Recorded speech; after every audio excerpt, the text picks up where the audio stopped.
words when he arrived. Vive Lafayette. Vive, that means live, long live. Vive Lafayette. Vive Lafayette. Vive Lafayette. Bonjour mes amis, merci.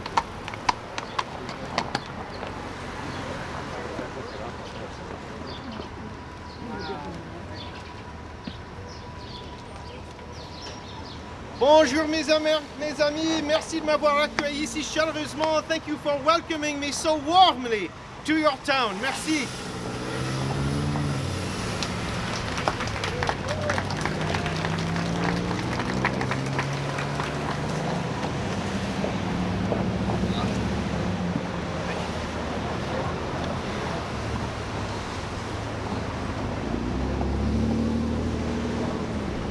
Bonjour mes amis.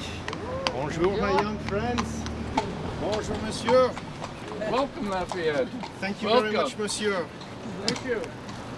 Everybody, 3 years ago, a crowd like this gathered here to commemorate our memorial to the general when he came 200 years ago.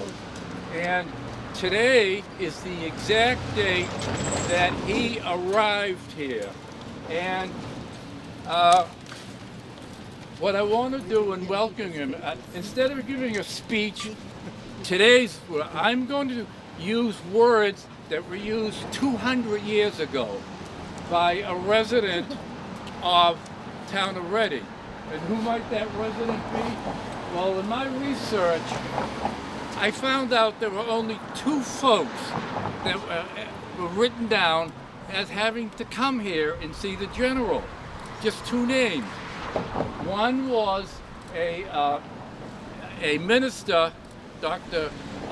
William Wakefield, and he'd be a good one to talk, correct? Except that in research, I found out that William Wakefield was only 13 years old when he met the general. So he was out.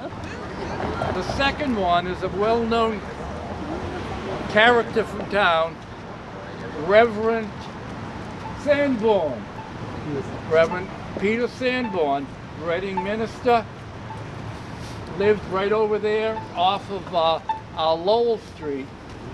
He was here, so what I'm going to do is give you an introduction that he and many like him throughout the entire East Coast gave to the general when he came to their town. Pictures of it. 200 years ago, this is what might have been said here. In behalf of the citizens of Reading, we have the honor to present you their most respectful and cordial salutations. It is impossible to express the feelings excited by the presence of a hero who has done so much to secure the liberty and happiness of mankind. With joy and gratitude and affection, we hail the friend of Washington and the intrepid defender of American independence. This day shall long be remembered by the citizens of Reading. Our children's children will account it in a high festival and keep it holy.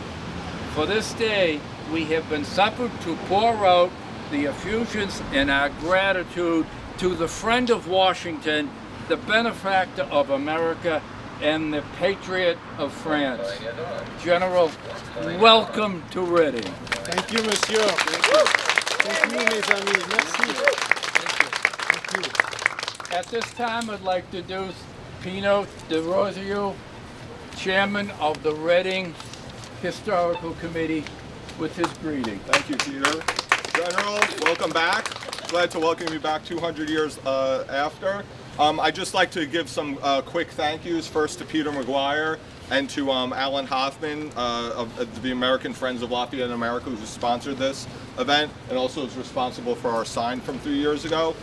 Thanks everyone for coming. It's great to see a good crowd. It's great that it's 200 years to the day from the initial visit. Unfortunately, Skinner's Hotel and Tavern is no longer here, but we do have a nice, beautiful building that still looks kind of the same that it did 100 years ago. If you look at that electrical box over there, we have a rendering. But again, just thank you, General, for coming. I'd also like to thank Virginia Adams from the Historical Commission for being our liaison and tireless advocate for all things writing history. And we have some other speakers, so I'll keep this brief. Sorry, my hat doesn't fit anymore, so I'm not going to put it on. But enjoy the day, and hope to see. Maybe some of you kids will be back for the 300 year, but I know most of us won't. But thanks again, General. Welcome, and thank you for coming. Thank you, Monsieur. Thank you. Thank you for having me. Thank you. I'd like to present Mr. Alan Hoffman, President of the American Friends of Lafayette, whose diligence has kept us going in putting all this together. Alan, welcome to Reading. Thank you, Peter. What a nice crowd to welcome the General back after 200 years.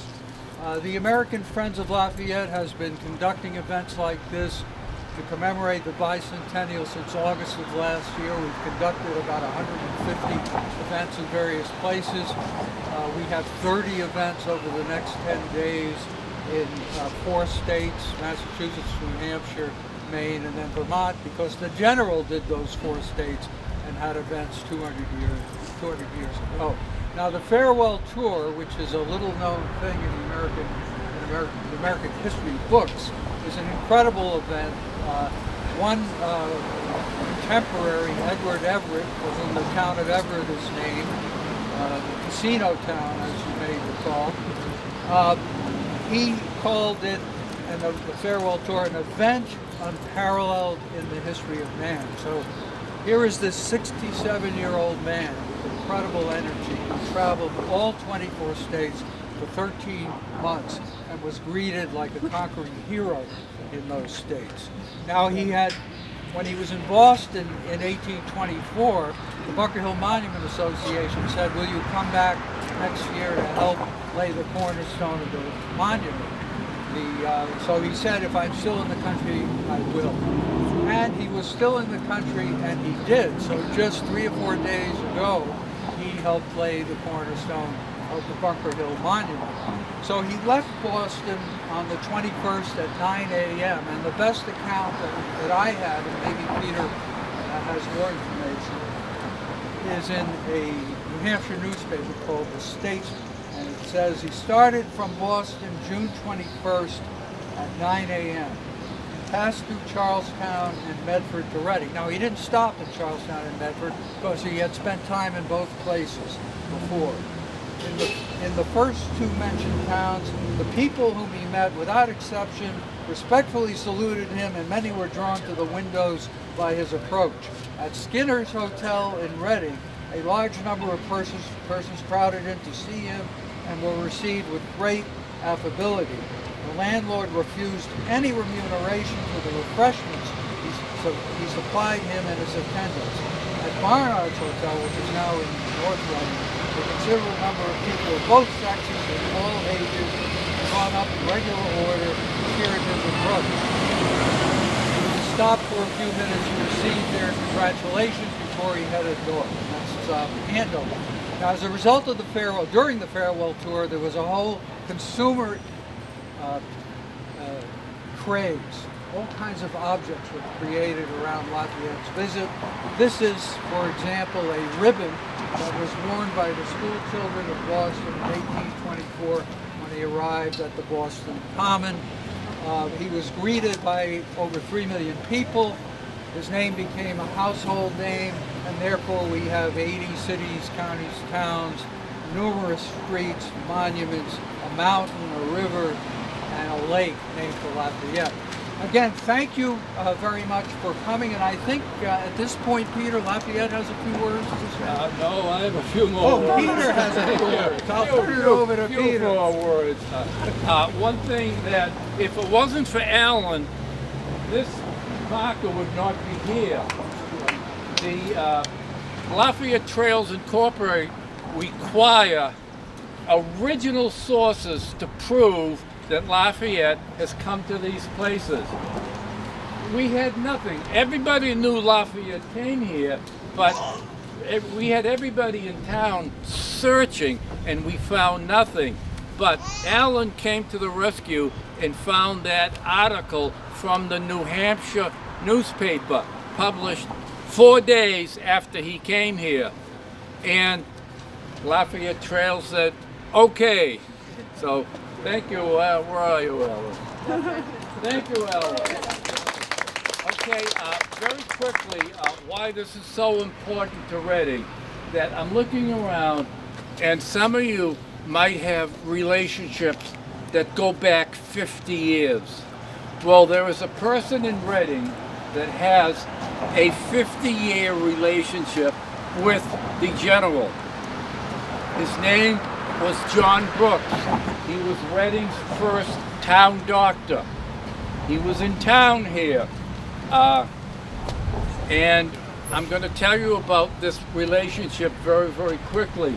And this all has to do with the start of our revolution, Lexington and Concord. Go back to that April night. Everybody knew in New England and the colonies something was going on. Revolution was in the air. The Crown was very, very upset. We've got to do something. Their plan was to go out to the different towns and gather up all the stores of gunpowder and ammunition. Well, they tried it first over in Salem, and it didn't work. The townspeople sent back the regulars. General Gage said it's not going to happen again. And on that April night, one if by land, two if by sea, they were coming to get the stores of ammunition from Concord, and also to arrest John Hancock and Samuel Adams. Well, Medford, that night,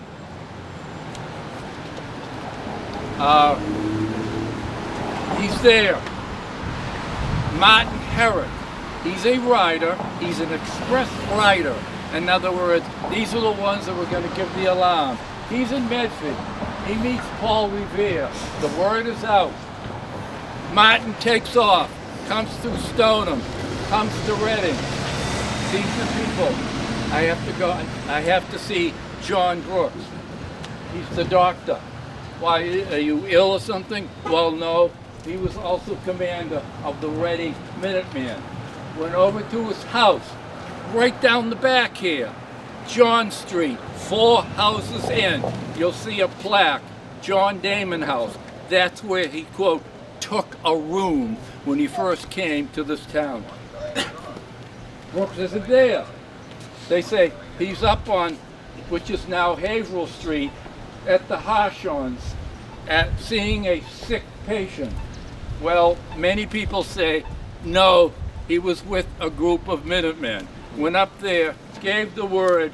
Brooks got on his horse, went up to the parish, the next parish, North Reading. Stand by your arms. Came down, got the Minutemen. Dawn went off to Concord, went off to history. Reverend Edward Foster from town here was with Brooks at Concord. The Reading militia were the first ones to fire on the regulars coming out of Concord. Brooks said to Foster, I have never been so frightened in all my life. Success. Move on. We're in revolt. Brooks works his way up. Colonel. Battle of Saratoga, upstate New York. The British, we have a plan. We're going to separate New England from the rest of the colonies, take New England, worry about them later. Army comes down under Burgoyne and Saratoga. Colonel Brooks is there with his men. Brooks leads a charge against the Hessians. Success. We win. An army of doctors, sailors, cooks, farmers, lawyers, defeated the toughest army in Europe at the time. Word gets back to your country, General. What is going on over there? How can they win? It is time for us to come over and assist. You picked up the call and came over. General Brooks went, Colonel Brooks went off to glory, and he receives an order from George Washington. I understand you have great military capability. I want you to go down to a small village in Pennsylvania and meet up with some Europeans who have come over to help us. The small town was Valley Forge in Pennsylvania. One of the gentlemen who came over, you, General, you met John Brooks, and you worked together during that horrid winter, and after that parted. You worked for us, you helped us. Colonel Brooks went off to help us. 50 years later, 50, you being the last living general of the entire Revolutionary War on both sides, comes back from invitation from President Monroe, come back to the country that loves you. In August, you come into Boston. Thousands greet you. You go into the State House. There on the second floor of the State House in Doric Hall, you look and you see your old friend, Captain, Colonel, Governor John Brooks. And according to your secretary, Auguste Lafayette, you two hugged graciously, meeting, a 50-year meeting. But, General, I have sad news to tell you. Since last August when you were here, Governor Brooks has passed. I am sorry he's not here to see you. He is reported to have said on his deathbed, I have received my orders and I'm ready to march on. You're a good friend. You're a good friend of 50 years, and I hope we can all have lasting friendships like that that will last more than 50 years. Thank you, General, for all you've done. Thank you. Thank you for your time. The floor is yours. Merci, monsieur. Merci, mes amis. My name is Marie-Joseph Paul Ivroc Gilbert Dumotier de Lafayette. You may call me General for short. And it is indeed my pleasure to be once again among the patriotic citizens of Massachusetts and here in the town of Reading, where I have been welcomed so warmly and so affectionately by you and by you, monsieur. And I thank you for your reminiscences of past times and for your kind words upon the life of my friend, the Dr. Brooks. My obligations to the United States far outweigh any merit that I might plausibly claim. They date from a time when I had the good fortune to be adopted as a young soldier, a favored son of your country. They have been continued to me over many decades of affections and confidence. And now, thanks to the most gracious invitation of your president, Monsieur Monroe, who himself was a friend of mine from our days in the army of General Washington together, I have been greeted by a series of welcomes, any one of which would be more than enough to compensate for all of the exertions of a lifetime of service. In these towns, I have grasped the hands and looked once again into the eyes of other soldiers, alongside whom I fought during our conflict for independence, and been reminded with vivacity of those times when we shared the same dangers and fatigues.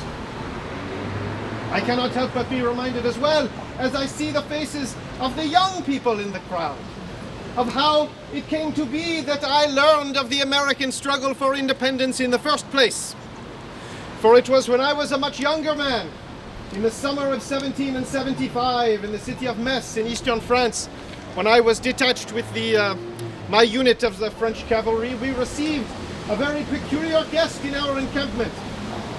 His Royal Highness the Duke of Gloucester, who was the very brother of King George of England, traveling from London to Italy and stopping along the way in France. My commander, the Duc de Broglie, wished to put French hospitality on display, and so all of the highest ranking officers were invited to dine with the Duke, as well as all of those officers who carried titles of nobility. And you will hear me sometimes referred to as the Marquis de Lafayette, and I ask the young people in this gracious audience here, you who have had the good sense to abolish hereditary titles of nobility, do you know what it is, a Marquis? No. Well, you have heard perhaps of a king and a queen, yes. And then you will not be surprised to have heard of a prince and a princess. Perhaps you have heard of a duke and a duchess. And perhaps you may even have heard of a count and a countess and a baron and a baroness. Well, these are titles. These are essentially the jobs that are passed down from family to family. In France, the Marquis is between a count and a duke. And so I was born not a Marquis de Lafayette. My father was the Marquis before I was.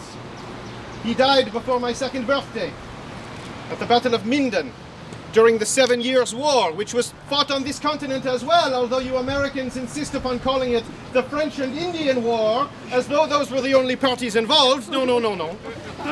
My father was not killed by the Indians, and he was certainly not killed by the French. He was killed by the English in Prussia. This was a war that remained very fresh in the minds of the officers who fought in this conflict. And among those officers was my commander in Metz, who wished to put all of his troops in very regular order because he believed the war would re-erupt along the old lines. But for a young man like myself, I was 17 years old, very far from my home in Paris, from my family in Auvergne. It was excruciatingly boring.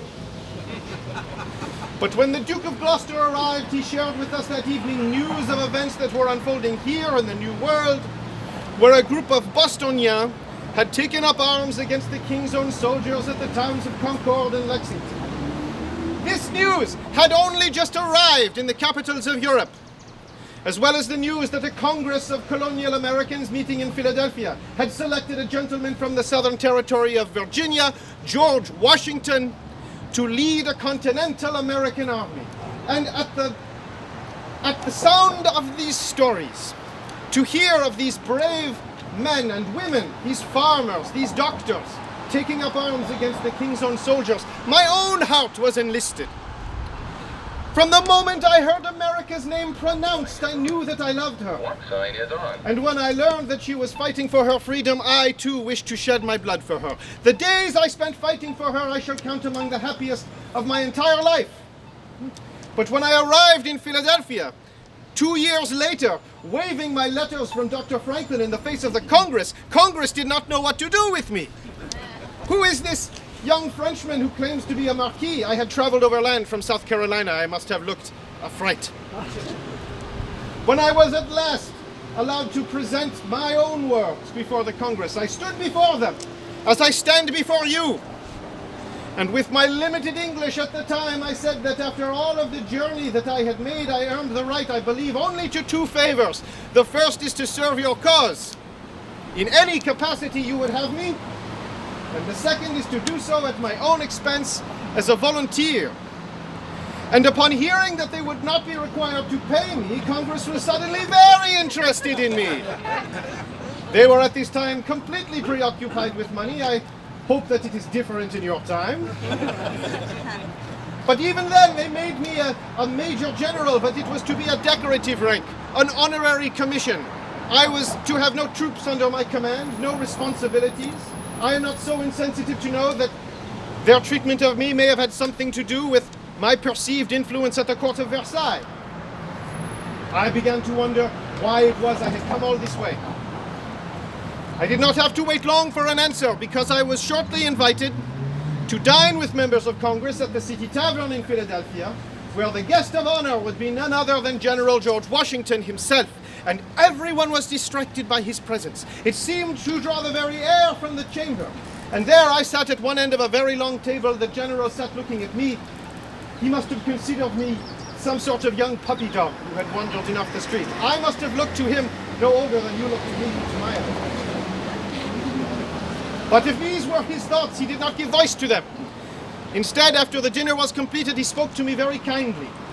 He complimented me on the service and sacrifice that I had made in support of the American cause, and told me it would please him if I called the quarters of the Commander-in-Chief my home and considered myself a part of his family.